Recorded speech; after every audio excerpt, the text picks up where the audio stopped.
Miro mi cuerpo estancado en el silencio, miro mi alma volando libre por el viento.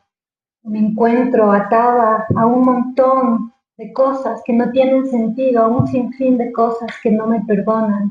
Y aún así, a través del arte, a través del baile, me siento en libertad para poder fluir y liberarme.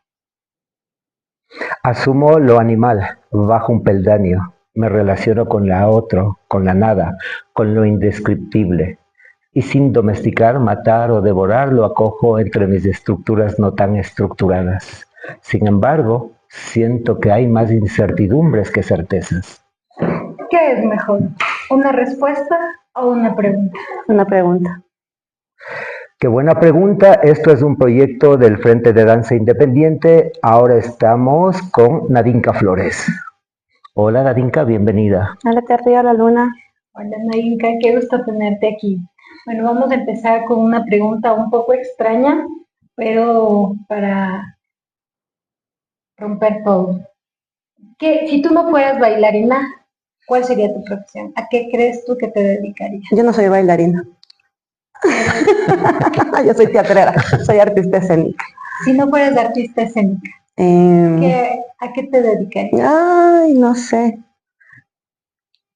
Mm, no sé, no me imagino, la verdad. Eh, Creo que si no fuera esto, daría lo mismo cualquier otra que fuera. Supongo que igual intentaría hacer algo creativo en donde saque lo que tengo adentro afuera, como para expresarlo, pero no es como que tuviera una segunda opción, realmente mi conciencia de si no fuera esto, fuera lo otro. Es- Se me hace muy difícil ya en este punto de mi vida imaginarme eh, otra cosa, la verdad. Esa es la verdad. Retrocedamos un poquito en el tiempo. ¿Cómo empezó tu vida en las artes escénicas? Empezó en el frente de danza. Cuando tenía como 14, 15. Creo que si es la vida, creo que empezó antes, la primera vez que vi una obra, o la primera vez que vi esta película Al otro lado de la cama, que es un musical, pero con danza contemporánea. Y yo decía que, como que me enamoré de ese lenguaje, porque me parecía así como tan raro, en realidad esa es la palabra. Y creo que empezó cuando venía acá, justo a la Sala Mariana, y veía las obras del frente. Y como que no hacía la conexión en realidad de lo que yo veía como expresión al lenguaje que se usaba. Y luego en realidad entré casi por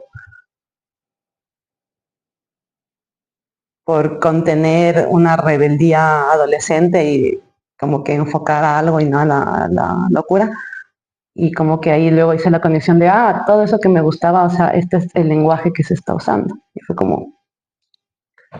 Se sí, conectó la experiencia visual que tuviste con la película y el acto de llegar a este espacio. claro, y luego decir, ahora yo lo estoy haciendo con mi cuerpo, ahora yo soy el ser que está como haciendo eso que antes veía fuera de mí.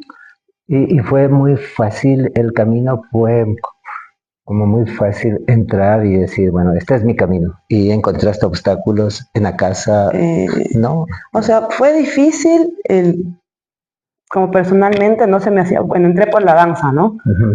Y no se me hacía fácil, o al menos yo sentía que era como súper difícil para mí, ¿no? En ese sentido, como más personal, no se me hizo fácil.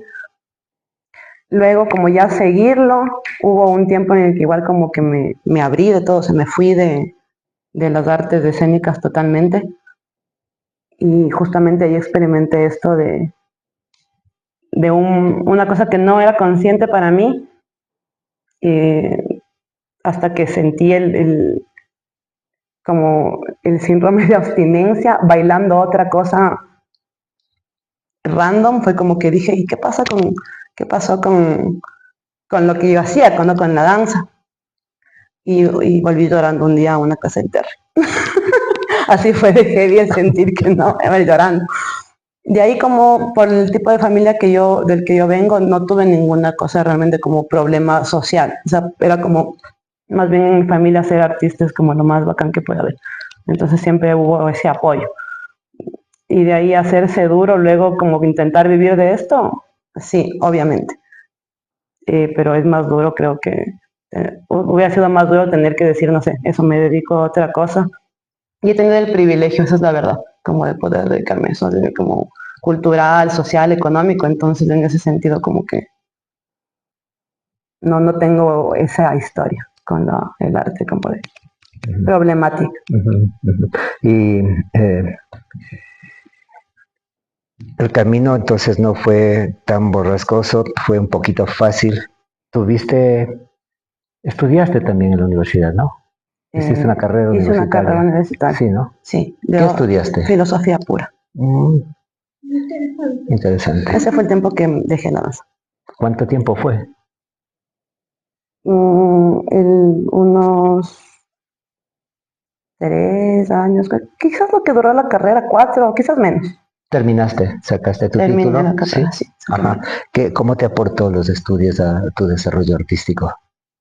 Bueno, un montón. O sea, yo creo que mientras más experiencias tengas en general de cualquier cosa, eso te va a aportar como al desarrollo artístico. Mientras más estés cargado de todo tipo de experiencias. Y la filosofía es como muy profunda en entender el mundo, en cachar todo. Entonces sí creo que al final sí me sirvió para luego saber también entender aquello que me pasa y que luego necesito sacar para afuera. Lo entiendo también desde ese otro lugar como más existencial. Igual también una rama de la filosofía es la estética, que era la que más me gustaba. Y yo creo que con eso sí entendí un montón para ponerla en práctica, como todos estos conceptos. ¿Y cómo decidiste volver? ¿Cómo fue el punto de retorno a tu sueño, a lo que amaste desde que lo viste? Mi punto de retorno fue un día que estaba bailando swing. ¿Bailabas swing con Julie y Olga? Sí, bailaba swing. Ah. Y bastante tiempo, pero un día moviendo así el cuerpo fue como que me dio un impulso animal de como lanzarme al suelo a revolcarme, o sea, estar como en contacto con el piso y hacer como contemporáneo. Y ahí fue que me vino esa cosa de muy rara, como de una necesidad visceral o animal de ese otro tipo de expresión del cuerpo, del ser. Y justo mi vida estaba como bien mal, como ni siquiera me acuerdo qué pasaba, solo era como alguna crisis existencial. Y ese impulso junto con eso, y era como un llamado, ahí voy a estar como en un lugar seguro para mí, en mi existencia. Y fue el día que vine llorando de nuevo al frente, pero llorando, y fue como una clase así, y luego ya nunca más me fui de la danza, ajá, y luego ya pues me metí al teatro, y ya luego ya solo me metí a explorar otros caminos, claro, dentro de las artes escénicas. Qué bien. ¿Y cuándo fue que tomaste el taller con Wilson Pico? Cuando estaban muchas personas trabajando sus monólogos. Los monólogos. Eso creo que fue en 2017. Ahí yo ya estaba como... ¿Ya te decidiste, te definiste? Sí, yo de hecho yo tenía ya el grupo que tengo ahora, ya había como hecho varias cosas, y eso fue más bien para mí como, o sea, no lo pensé, o sea, vi que abrió el Wilson y para mí era como obvio, como ir al taller y aprender de él, porque más fue como mis primeros maestros. Y yo ya, claro, pero ahí yo ya estaba como, ya era parte de, o sea, ya había hecho mis cosas y todo. Fue como, no sé, el Wilson. Era como, lo vi como una oportunidad así súper hermosa, como poder trabajar algo sola además. ¿Era tu primer trabajo solo? No. ¿No? No, pero yo había salido de estudiar, de graduarme de actriz en el estudio de actores, y venía como con mucha información de ese lado, de la actuación, y aparte una actuación como bien, no sé si para cine, no tan escénica. Y yo había hecho un monólogo ahí en la escuela, que era La Voz Humana, y que me gustó mucho, pero era como actuación, y aparte así como casi para, o sea, muy tranqui. Y yo quise como explorar eso en este otro lenguaje que es la danza, que también como que no, estaba un poquito alejada quizás. Y ahí vine con Wilson y me encontré en él como tantas veces, como diciendo, qué bacán esto que hace él, pues, de mezclar como los signos. Y ahí fui también como construyendo pues mi propio lenguaje. Pero yo justo buscaba eso, cómo mezclar las dos cosas a las que me dedicaba. Las dos experiencias. ¿Y qué trabajo salió de allí? ¿Cómo se llamaba? Se llama No me llames, estoy bien. Es lo que presentaste. Es lo que presenté en las jornadas muy buenas. Hermoso. Y lo que presentaste también en el cielo abierto, Sí. Lo presentaste al aire libre, ¿no? En espacios no convencionales. Sí, se ha presentado en algunos festivales, al aire libre y en... Lo hiciste para sala. Claro. Ajá. ¿Cómo lo traspasas a espacio no convencional? Lo traspasé a espacio no convencional, casi por necesidad, porque entré en un festival allá en España, donde se usaban distintos lugares, y como yo venía ya trabajando esto que te contaba fuera de cámara, del teatro callejero, dije, bueno, o sea, sí, lo puedo hacer, o sea, puedo hacerlo, puedo llevarlo a la calle. Y entonces ahí ya se volvió esta cosa de que se puede presentar. Aparte también tiene una versión como, esa obra tiene una versión como para público más de danza y como para público más de teatro. De teatro también. La versatilidad de mezclar los lenguajes sin ningún problema, porque ya tienes...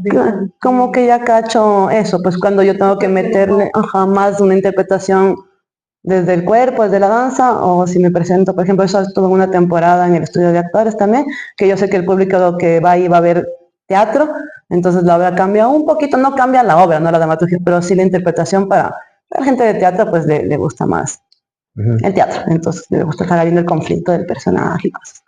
Entonces sí, como que la puedo modificar. El teatro, la danza, ¿tienen que molestar al público o tienen que satisfacer su necesidad de ver cosas, entre comillas, bonitas?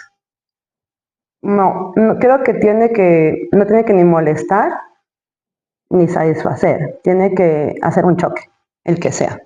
No creo que la gente tenga que salir como, qué linda obra, ni, creo que tiene que salir como, no sé, fue lindo, fue triste, fue feliz, no sé, solo sé que cuestionándose. Que me removió algo y que yo no salgo tranquilo, sino que salgo como, sí, incómodo, pero no como en una escala de valor que sea malo eso, sino como algo me pasó. Entonces no, eso. Ajá, ¿has visto obras de danza, de teatro, performáticas que te hayan causado como molestia? De decir, acá no vuelvo más, o esta obra no la veo nunca más. Pero porque me causen molestia. Porque te causan molestia, no porque te hagan reflexionar. O sea, claro. No porque te muevan el piso, sino porque digas, tú terminas la función y dices, Dios santo, pero ¿qué es lo que está haciendo? Esto no vuelvo a verlo más. Claro, me ha pasado en dos sentidos, como en un sentido de que digo como un poco más quizás odioso de mi parte, como que decir no, o sea, no es nada de lo que está haciendo, o sea, pero ahí es algo como, no sé si molesta, pero claro, digo como, no vuelvo a ver más, sobre todo cuando son obras que siento que no están bien, no creo que haya buena o mala obra, pero sí creo que hay una buena ejecución o una mala ejecución, o un tiempo que, no sé, de racionalizar en una técnica lo que yo quiero expresar, que no pueden ser pura expresividad sin sentido. Entonces a veces me molesta eso porque hay obras que son pretenciosas y siento que no están bien ejecutadas. ¿Obras hechas acá en el Ecuador? ¿O? Sí. Y hay otras obras que he visto también, que claro, que son estas obras que no sé si estuvieron de moda un tiempo, como que justo querían eso como molestar, como esta idea de yo voy a incomodar al público, que también he dicho como que, no, pues que me estás poniendo incómoda en el mal sentido y no me dejas ver tu obra, porque yo estoy por último ya en el universo de la obra, sea cual sea, y luego por esa idea de querer incomodarme, me sacas y yo ya me fui, y ya soy yo incómoda queriendo irme a mi casa. Entonces eso también me ha pasado como con ese tipo de tendencia, o no sé, que había un tiempo de eso, de por poco voy te incomodas y te orino. Y es como que... Eso no ha pasado, eso todavía está presente. Pero eso sí, Está sí, presente. sí hay. Y entonces no Ajá. siento que... Tienes referentes, tienes gente en la cual tú te hayas influenciado para seguir el camino de las artes escénicas que han marcado un principio en ti. Claro, primero el Wilson.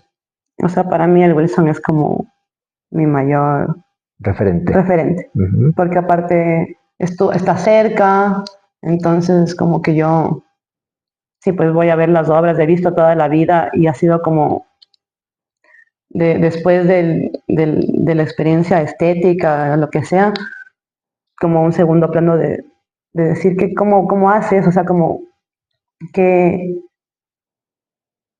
bien, ¿no? La sutileza, la fuerza en lo sutil, ¿no?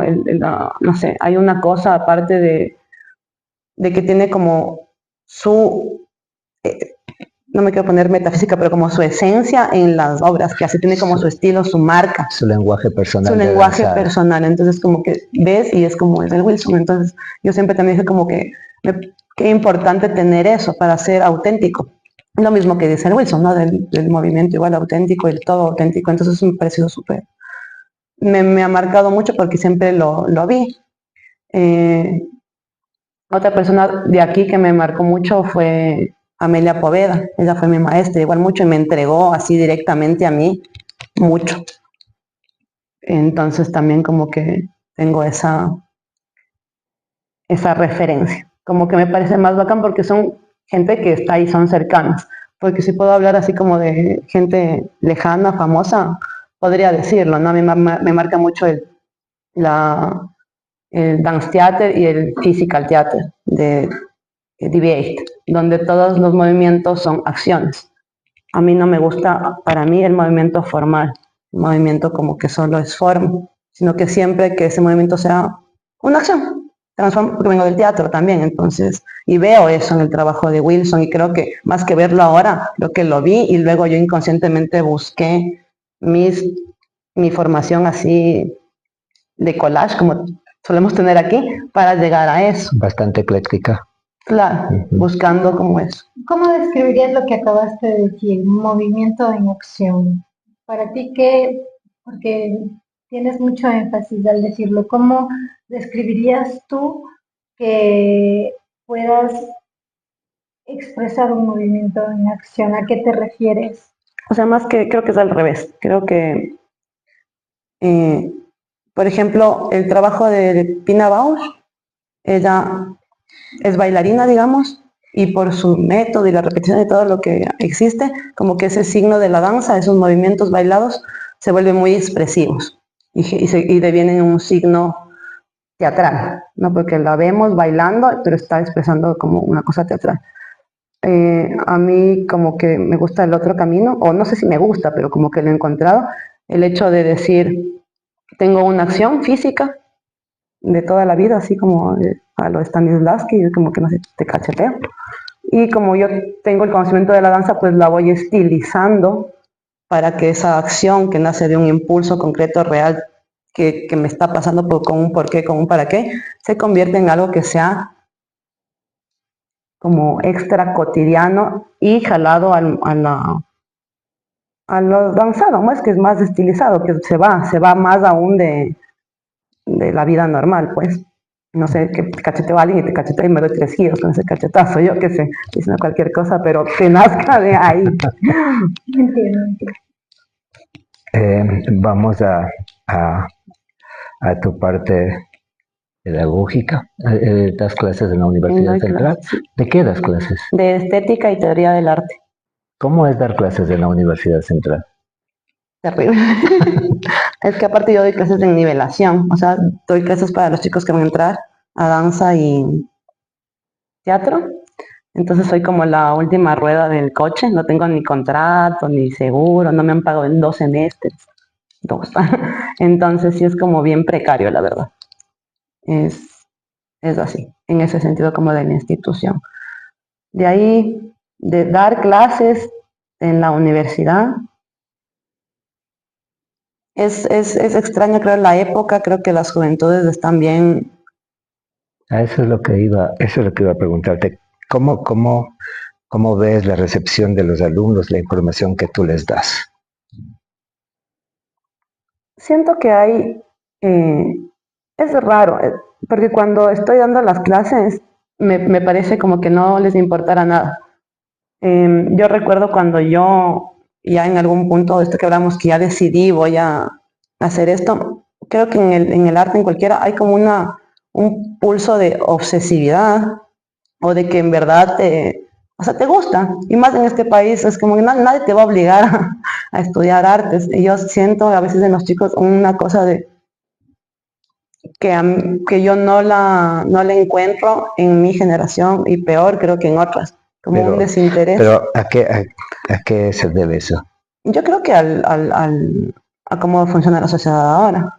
O a ver de dónde vienen los chicos, porque la mayoría de los chicos vienen de una clase muy baja, muy Claro. popular, donde con las justas salieron del colegio y haciendo lo imposible por sacar buenas notas. Nadie se graduó con buenas notas en ese colegio. Ingresan a la Universidad Central. ¿Para qué? No saben para qué Claro, ingresaron. Entonces, muchos no de saben. repente voy a estudiar danza y es para bailar atrás de los cantantes o para hacer un show pequeñito, pero no saben con todo el universo que se van a encontrar. Y sobre Sí, eso eso no también. tienen conocimiento y no tienen nadie que les guíe. Sí, No eso hay, también no hay es nadie que cierto. les diga, por favor, léete este libro antes de que entres a la primera clase. Entonces, la acción o la reacción de los chicos al recibir una información bonita, valiosa, pero que ellos no tienen ningún acercamiento, es cohibirse a la rebeldía o el que me importismo. Claro, por eso igual siento que, eso es lo que te iba a decir, eso me pasa cuando estoy dándoles clases. Em, pero ya pasan, no sé, los semestres y yo me he encontrado con alumnos, no sé, en mis obras o en lugares, y que es como que me dicen, es que ahora entiendo todo lo que nos decía, o ahora que estoy en la carrera entiendo todo, y justo lo que decías, sí creo que es importante esa parte que yo doy, porque justamente, bueno, van a la clase de danza y aprenderán a bailar, ¿no? Pero como yo les doy teoría, justamente yo les hablo de qué están haciendo. O sea, qué es del arte, qué es la obra, qué es lo que van a hacer, cuál es la diferencia justamente entre eso, entre bailar atrás de un grupo de lo que sea o hacer una obra. Entonces, que como que ahí sí he sentido a posteriori una cosa de, qué bien, o sea, como que sí nos gustaba, o sea, como buena recepción, que en ese momento, por lo que tú dices, que no se nota quizás por un montón de condiciones, incluso el hecho de que les doy en esta modalidad. Exactamente, que les das las clases virtuales. Sí. Y sabes que un espacio transforma la cotidianidad. Y al recibir clases virtuales, su cotidianidad no se transforma. Claro, Su cotidianidad se siente allenada, bombada, una vez más en la pantalla sí. y no, las cosas no funcionan así. Pero bueno, ese es un reto y es un reto bellísimo. Ganaste recién un premio. Sí. Háblanos de eso, háblanos de tu obra. ¿Qué te inspiró a llevarla, a construirla, a transmutar esa energía viva que vive en ti, ese lenguaje? ¿Qué te impulsó a expresar? Ya, o sea, bueno, esta obra que ganó es del conejo de Schrödinger. Yo hace mucho tiempo que hago mis obras en conjunto con el Pedro, que es el otro director de la compañía que tenemos, y hemos encontrado como ya una forma de trabajar. Yo soy la que siempre salgo con las ideas. Claro, es como que la primera y las de toda la cosa. Y luego él es como bastante lógico y técnico para igual ordenar. Entonces, yo también tengo una forma de trabajo que no parto, que me gusta, y a eso también nos hemos dedicado con el perro, de hecho tenemos igual formación en eso, que es salir desde el impulso, no desde el intelecto, sino como desde un impulso sensible, cual sea un detonador estético, y jugar a eso. Y que luego la obra nos diga de qué va. Entonces, para mí fue, en este caso, ya ni siquiera me acuerdo qué, era la idea esta de de las parálisis del sueño, que a mí sufro yo mucho de ese trastorno, y como cuestionarme, ¿y por qué eso tienen que ser como algo malo? ¿Por qué no pueden ser así como lindo? Solo es un ser que tú no entiendes, un ser que no comprendes. Entonces dije, le dije a Pedro, hagamos una obra que sea de eso, como un humano enfrentándose a algo que no entiende. Y solo empezamos a jugar eso con los chicos y luego seguían saliendo las ideas y eso nos llevó a otra cosa, porque nos gusta justo este método que lo llamamos rizomático, como de que una cosa se una con otra, y que la obra hable luego, nos diga ella misma de qué va en algún punto. Y cuando ya sabemos de eso, ya tomamos las riendas y ya sabemos qué es lo que tiene que decir. Pero que todo nos gusta que salga del inconsciente. Entonces a mí, yo no me juzgo. Si tengo una idea de, no sé, veo una naranja por ahí rodando en el Supermaxi y digo como, que va a ser una obra con un montón de naranjas. Punto. Y llego al ensayo con un montón de naranjas, los bailarines, y es a jugar. Porque siento que para mí, en mi caso, para mí es más sincero eso, de lo que yo estoy sintiendo, porque no soy una persona muy analítica. Entonces si yo dijera, es una obra del tema X, sería mentira para mí, sería deshonesto. Entonces, como lo otro me saca más cosas que realmente me están pasando y que yo no me doy cuenta y salen así. Y luego cuando están, digo, como, por Dios, es verdad. Interesante. El conejo de Schrödinger yo la vi y me pareció muy bonito regalo. ¿Por qué lo digo? Porque estaba muy bien hecha. Los textos son muy coherentes, el vestuario es exquisito, es muy, no quiero decir básico, está en lo justo. La escenografía también, la dramaturgia, el bailarín es espectacular. Me hizo mucho acuerdo, yo soy muy grande, a una serie que miraba yo por la televisión en los años 70. Entonces era blanco y negro esta serie. Lo digo por el casco que utilizaba el astronauta. Esta serie japonesa se llamaba Esper, un niño que utilizaba un traje espacial para luchar contra los marcianos. Y tenía un muñequito que le ayudaba a luchar contra los marcianos. Bueno, me hizo acuerdo a mí de ese episodio de mi vida. Piscu, el viaje de Piscu. ¿Qué pasa con él? ¿Cumplió tus expectativas? Sí, yo creo que sí. El viaje de Pisco igual tuvo otro proceso, como todas las obras, ¿no? En este caso, como que el método creativo fue igual, pero sí nació de una conciencia mía, pero política. Yo dije, quiero hacer una obra de denuncia, que no sea panfletaria, pero que sí tenga su momento panfleto. Para mí era como si tenía esa conciencia. Y luego fue el mismo método de rizomas y cosas, pero para mí sí había ese... Normalmente si yo hago una obra no me importa lo que la otra gente interprete, ¿viste? Porque lo que quiero es eso, como que él te diga, me llevó un momento de mi infancia, o sea, ya con eso yo ya cumplí, ¿cacho? Como porque eso para mí es el remover. Entonces no me importa, no intento yo mandar mensajes, creo que las obras no tienen que mandar mensajes, ni estar supeditadas a nada, a decir nada, ni que deben servir para nada. Deben expresar y la otra persona debe contemplar y a tener un diálogo de emociones. En Pisco yo sí tenía la intención de que, o sea, que sí haya una cosa clara, porque yo la hice desde un lugar de denuncia de mi vida. Y creo que sí, y claro, y eso también lo llevé más allá de ese punto. Entonces yo vi que una chica comentaba en un video que decían al público, decía, es que yo vi esta obra y después dije, ¡que viva la anarquía! Y yo dije, va, ya. Y ahí también ya dije, bueno, ahí ya estuve feliz. ¿Cuál era el punto de denuncia? Contra las cárceles. De ahí nació, y obviamente como las obras son multisígnicas, el tema de hablar de la libertad ya puede ser cualquier cosa, ¿no? A un nivel personal, existencial o macro. Pero para mí eran las cárceles, porque mi hermano estuvo preso y yo tenía la necesidad como de denunciar, literalmente. Y bueno, luego ya también, obviamente no me gusta controlar a la obra. Bueno, me gusta ser como un caballito salvaje. Ya lo que pasó luego pasó, pero yo sí quería tener como esa cosa clara siempre. Que normalmente si yo empiezo una obra y se transforma en otra que no tiene nada que ver, no me importa. Dejo que pase, me parece bacán. Pero aquí no, yo sí quería que sea algo, o sea, que no pierda ese primer Impulso. impulso. Ujú. ¿Y solo hiciste la temporada de 2 funciones? ¿Tienen planificado volver a presentarla? Es muy difícil porque la obra, como estuvo pensada y hecha para la calle, es carísima.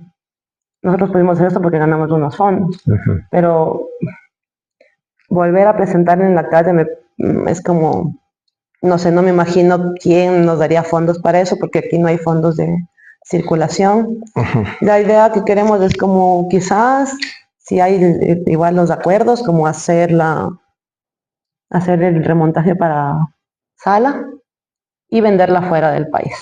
Ujú. También por eso me fui a ¿Crees Chile. que haga falta, o sea, hace falta el compromiso de los intérpretes como para decirlo, bueno, hagámoslo otra vez, no importa si es que no hay fondos, entiendo que es cara, pero si no hay fondos, bueno, la adaptamos y la presentamos y hacemos una larga temporada porque creemos que esto vale la pena que más gente vea. Yo creo que los intérpretes, al menos con la gente que yo he trabajado, siempre están Dispuesto. así, se ponen la camiseta ellos. Yo hace tiempo que no me gusta ya, o sea, porque me gusta como que sea un trabajo así como, no sé si digno, o sea, como que no sea así tan precario, pero no es por los intérpretes, es por todo lo otro. Lo técnico. Ajá, los intérpretes están ahí, es lo No, técnico. digo esto porque las relaciones laborales, vamos a decirlo así, entre los intérpretes, los participantes de una idea, de una coreografía, de una performance, eh, nosotros, al decir nosotros del Frente de Danza Independiente, somos un grupo que ya tiene 42 años de existencia y realmente creábamos comunidad. La comunidad estaba en todos los intérpretes y en los integrantes, todos contra todo el mundo, todos abordar lo que la idea del coreógrafo quería decir y a desarrollarla hasta el final. Entonces, eh, por ejemplo, hicimos muchas coreografías para espacios alternativos, muchísimas. Y la idea era, inconscientemente, porque en esos tiempos no se tenía el lenguaje que se tiene ahora, pueden eso, crear nuevos públicos, no, solamente estábamos haciéndolo, nada más. Eh, la Contravías, por ejemplo, o El Sillón Rojo, por ejemplo. Contravías era una obra que duró un mes de temporada y la presentábamos en el terminal terrestre de Comandá y veníamos con el personaje desde que salíamos de la sala de ensayos. O El Sillón Rojo, que se presentó ¿dónde se presentó? En el Toro del Ministerio de Agricultura y Ganadería. Igual teníamos temporadas largas de un mes. Eh, la idea era, la idea era bailar, porque para eso la vida nos había puesto este camino y mostrar a la gente lo que era el trabajo corporal, que el cuerpo no era solamente el armario que va llevando la cabecita de un lado para otro para que te dé pensando, sino era un instrumento de expresión. Y mostrar a la gente para que la gente entendiera que hay otras formas de expresarse, que el cuerpo es muy valioso, que la expresión corporal está en todos, que puede acudir a su cuerpo para sanarse, para cambiar sus energías. Lo hacíamos por eso y lo hacemos por eso todavía. Eh, por eso era mi pregunta, que ya no hay tribu, ya no hay, ya no hay agrupaciones. O sea, nosotros sí intentamos de hacer eso, como que tenemos nuestra gente que, no sé, ha confiado en nosotros y como que sí somos así. Perdón, y además que han creado espacios, ¿no? Para formar esa tribu, para formar esa agrupación, porque tenían el espacio del Ático de Nijinsky, ¿lo tienen todavía? No, Ya no, nos cambiamos a otro. pero tienen un Sí, espacio como, sí, sí. ajá, y eso, él es, O sea, no o sea, me parece muy interesante tu manera de expresar tu arte desde el impulso. Entonces, Terry cuenta lo que nos cuenta y mi pregunta aquí sería, ¿cómo tú ayudas a los demás a entender ese lenguaje abstracto que poseen sus almas. ¿A los demás quien ve o a los demás que van a trabajar con nosotros? No, a los demás que tú enseñas. Porque los que ven, ya nos dijiste que no importa. Pero Claro, o sea, ¿cómo les ayudas? nosotros tenemos nuestro espacio de formación, que es justamente de dramaturgias desde lo rizomático, que se llama Let Things Happen, como deja que las cosas sucedan. Deja que fluya. Y tenemos como una metodología ya hecha de cómo justamente lo que hacemos es cortar las conexiones intelectuales de la gente. Es una metodología en la que van por algo y cuando vemos que están demasiado abrazados y casados con una idea, la cortamos para que puedan permitirse ese dejar que las cosas pasen. Como te digo, ya tenemos una metodología que la desarrollamos los últimos 3, 4 años. De hecho, ahora vamos a estar en Otavalo, en una residencia justamente de eso. Y es justo, nosotros con el Pedro venimos de estudiar improvisación teatral en México. Y la improvisación teatral es mucho de eso, porque tú no sabes lo que va a pasar. Y eso es lo rico. Y tienes que decirle que sí a todo, no juzgarte. Decirle sí, y entonces lo que hacemos es eso, como cortar estas tendencias a que tú crees que sabes lo que quieres. Es como un poco psicológico, sí, psicoterapéutico. Permitirse el error, ¿no? Sí, y el fracaso. Equivocarse, andar siempre por el camino de la experimentación, que es valiosísimo. Bueno, el tiempo se nos ha acabado. Cuéntanos, Naninka, quiero que nos dejes una pregunta para el público que nos observe. ¿Qué les preguntarías? Una pregunta. Ay, qué difícil.